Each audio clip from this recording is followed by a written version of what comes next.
भारतीय न्याय संहिता 2023, भारतीय नागरिक सुरक्षा संहिता 2023 और भारतीय साक्ष्य अधिनियम 2023 सेंटर के द्वारा पास किए गए हैं और 1 जुलाई से प्रभावित होने वाले हैं। Supreme Court advocate on record और end of colonial laws from vision to action किताब के लेखक एडवोकेट अश्विनी दुबे ने इंडिया टुडे से कहा है कि सभी कनेक्टेड लेजिस्लेशन को एक एक करके सुधारना होगा, नहीं तो नए कानून के अंतर्गत नए केसेस अपना उद्देश्य प्राप्त नहीं कर पाएंगे और बस केसेस की पेंडेंसी को ही बढ़ाएंगे। क्योंकि सभी एक्ट इंटरकनेक्टेड है, जरूरी अमेंडमेंट्स अब जरूरी है। अगर एडवोकेट अश्विनी दुबे के स्टेटमेंट्स पर ध्यान दे तो ये सोचना लाजमी हो जाता है कि कौन से वो एक्ट्स हैं जिनमें न्यू क्रिमिनल लॉज के आने से अमेंडमेंट्स की जरूरत है। शायद तभी हम ये समझ पाएंगे कि क्यों सीनियर लॉयर्स, रिटायर्ड जजेस और कई लीगल एक्सपर्ट इन लॉज के अगेंस्ट हैं और इनकी इन्फोर्समेंट को पोस्टपोन करने की बात कर रहे हैं। तो कुछ सेंट्रल लेजिस्लेशन जिनमें अमेंडमेंट्स की जरूरत है वो पहला है POCSO act, the protection of children from sexual offences act 2012 में पास हुआ था सेक्सुअल ऑफेंसेस अगेंस्ट चिल्ड्रन को एड्रेस करने के लिए। पॉक्सो एक्ट सीआरपीसी और आईपीसी के प्रोविजंस का जिक्र करता है, लेकिन नए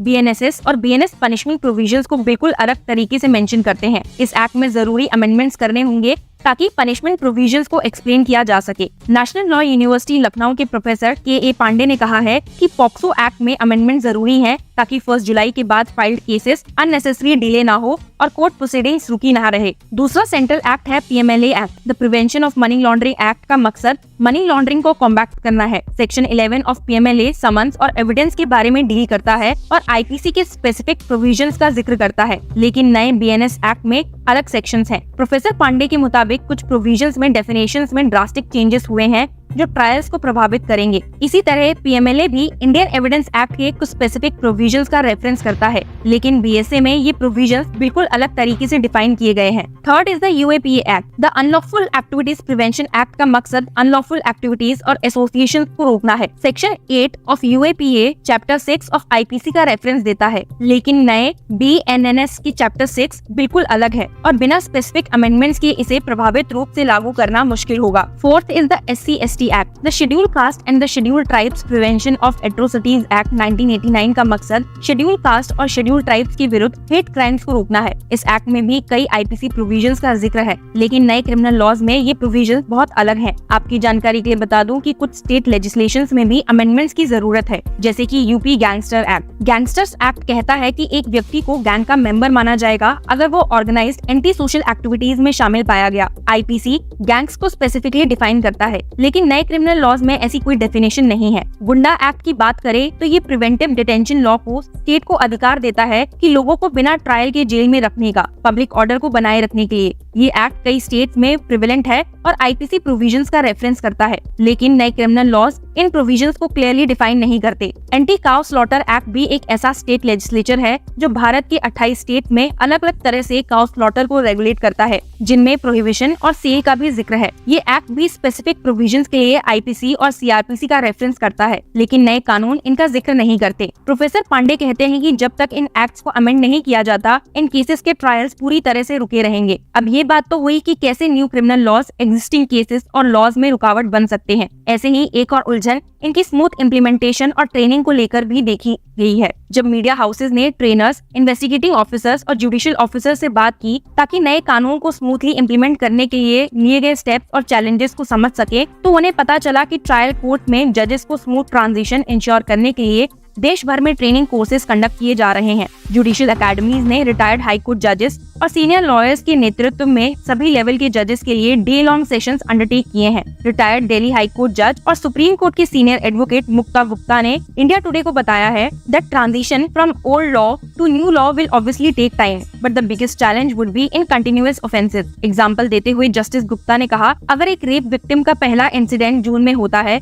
और फिर जुलाई में कंटिन्यू होता है, तो ऐसे केसेस में दोनों आईपीसी और बीएनएस लागू होंगे, जो जजेस के लिए सबसे बड़ा चैलेंज होगा। इन्वेस्टिगेटिंग ऑफिसर्स के लिए ट्रेनिंग पर बात करते हुए supreme Court advocate Namit Saxena, जो इन्वेस्टिगेटिंग ऑफिसर्स, मजिस्ट्रेट और सेशन कोर्ट जजेस को ट्रेन कर चुके हैं, उन्होंने कहा कि ओल्ड से न्यू लॉ ट्रांजिशन में इम्प्लीमेंटेशन के कुछ बेसिक चैलेंजेस रहेंगे। जैसे अगर एक क्राइम 30 जून 2024 को होता है लेकिन रिपोर्ट 1 जुलाई को होती है, तो न्यू लॉ लागू होगा जो प्रोसीजरल कंफ्यूजन पैदा करेगा। एडवोकेट सक्सेना ने कहा, delay in issuing advisories to state by the centre will only lead to a delay delay in the trial of criminal cases. The confusion in the implementation of new laws is increasing the burden on the judiciary. He also mentioned some practical questions from judges, such as if a trial court convicts under CRPC on 28 June and an appeal is to be preferred, will it be done under CRPC or BNSS? The questions can be dealt with only when the new law comes in. Professor K Pandey of National Law University Lucknow ने कहा है कि transition में major hiccup ये है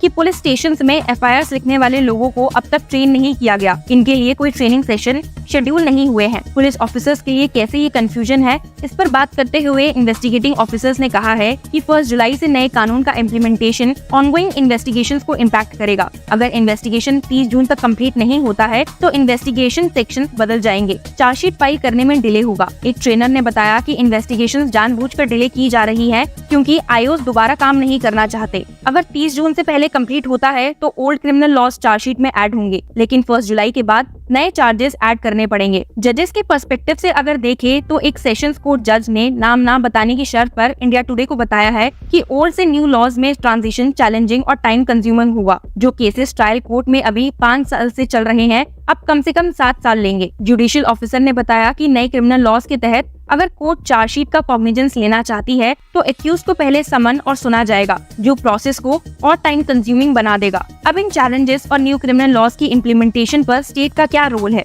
नए criminal laws के अनुसार स्टेट्स को विटनेस प्रोटेक्शन स्कीम पर रूल पास करने होंगे और ऑडियो वीडियो मीन्स के जरिए एक्यूज विटनेस विक्टिम के एग्जामिनेशन के लिए डेजिग्नेटेड प्लेसेस बनाने होंगे। एक जुडिशियल ऑफिसर ने बताया states haven't passed rules regarding the designated places for audio video recording of statements. In the absence of this recording statements will be delayed leading to delays in trial. अधिकारी ने ये भी कहा है कि एक और हर्डल ये भी है कि स्टेटमेंट को टैंपर प्रूफ स्टोर कैसे किया जाए। तो आपने देखा कि कैसे नए क्रिमिनल लॉज की इम्प्लीमेंटेशन को लेकर इन्वेस्टिगेटिंग ऑफिसर्स, जुडिशियल ऑफिसर्स और लॉयर्स में कंफ्यूजन है और लीगल एक्सपर्ट्स का मानना है कि प्रॉपर अमेंडमेंट्स, ट्रेनिंग और स्टेट के टाइमली रूल्स पास करने से ही स्मूथ ट्रांजिशन पॉसिबल हो पाएगा। बोलकर भूल जाना हमारा इतिहास है। जो मोदी जी कहते हैं वो करते हैं। मैं आशा करता हूँ कि ये भारत की क्रिमिनल जस्टिस सिस्टम में